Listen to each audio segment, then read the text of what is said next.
भारताचे दिग्गज माजी पंतप्रधान ज्येष्ठ अर्थतज्ञ डॉक्टर मनमोहन सिंग यांचे निधन झाले। मनमोहन सिंग यांनी वयाच्या 92व्या वर्षी अखेरचा श्वास घेतलाय। त्यांची आज अचानक प्रकृती बिघडल्याने दिल्लीतील एम्स रुग्णालयात त्यांना दाखल करण्यात आले होते, पण उपचारादरम्यान त्यांचे निधन झाले। सरत्या वर्षाच्या अखेरच्या आठवड्यात कोट्यावधी देशवासियांच्या मनाला चटका देणारी बातमी आता समोर आली आहे। भारताचे माजी पंतप्रधान ज्येष्ठ अर्थतज्ञ डॉक्टर मनमोहन सिंग यांचे निधन झाले। मनमोहन सिंग यांनी वयाच्या 92व्या वर्षी अखेरचा श्वास घेतलाय। त्यांची अचानक प्रकृती बिघडल्याने त्यांना दिल्लीतील एम्स रुग्णालयात दाखल करण्यात आले होते। त्यांना श्वसनाचा त्रास होत होता, त्यामुळे त्यांना रुग्णालयात दाखल करण्यात आलं होतं। त्यावेळी एम्स रुग्णालयात दिग्गज डॉक्टरांच्या टीमने त्यांच्यावर उपचार केले। यावेळी मनमोहन सिंग यांच्या फुफ्फुसामध्ये इन्फेक्शन झाल्याची माहिती समोर आली। डॉक्टरांनी लगेच मनमोहन सिंग यांच्यावर उपचार सुरू केले। त्यांना ऑक्सिजन सपोर्टवर ठेवण्यात आले, पण त्यांची प्रकृती चिंताजनक असल्याची माहिती तेव्हा समोर आली होती। त्यानंतर काँग्रेसच्या माजी राष्ट्रीय अध्यक्षा सोनिया गांधी, खासदार प्रियंका गांधी या एम्स रुग्णालयात दाखल झाल्याची माहिती समोर आली।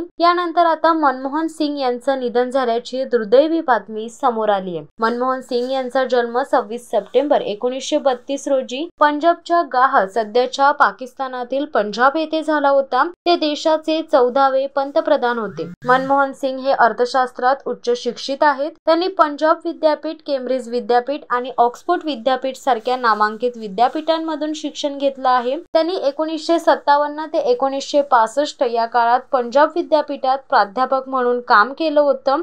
तर मनमोहन सिंग यांनी 1969 ते 71 या काळात दिल्ली स्कूल ऑफ इकॉनॉमिक्स या संस्थेत आंतरराष्ट्रीय व्यापार विषयाचे प्राध्यापक होते। त्यानंतर 1976 मध्ये ते दिल्लीतील जवाहरलाल नेहरू विद्यापीठात मानद प्राध्यापक म्हणून रुजू झाले। विशेष म्हणजे 1982 ते 1985 या काळात भारतीय रिझर्व्ह बँकेचे ते गव्हर्नर होते। तर 1985 ते 87 या काळात भारताच्या योजना आयोगाचे उपाध्यक्ष होते। तसेच 1990 ते 1991 या काळात पंतप्रधानांचे आर्थिक सल्लागार होते। यानंतर 1991 मध्ये ते केंद्र सरकारमध्ये अर्थमंत्री होते। त्यांनी खासगीकरण, उदारीकरण आणि जागतिकीकरणाचा मार्ग अवलंबला आणि देशाची अर्थव्यवस्था ही रुळावर आणली। सन 2004 साली ज्यावेळी यूपीए सरकारने बहुमत गाठलं, त्यावेळी डॉक्टर मनमोहन सिंग पहिल्यांदा पंतप्रधान बनले। 2008 साली अमेरिकेतील मंदीमुळे जगभरात मंदी निर्माण झाली, पण मनमोहन सिंग यांच्या धोरणामुळे भारताला त्याचा कोणताही फटका बसला नाही। त्यानंतर 2009 साली ते दुसऱ्यांदा पंतप्रधान बनले। मनमोहन सिंग यांच्या निधनाचे वृत्त कळताच संपूर्ण देशात शोककळा पसरली असून अनेक नेते तसेच दिग्गजांकडून त्यांना श्रद्धांजली वाहिली जात आहे।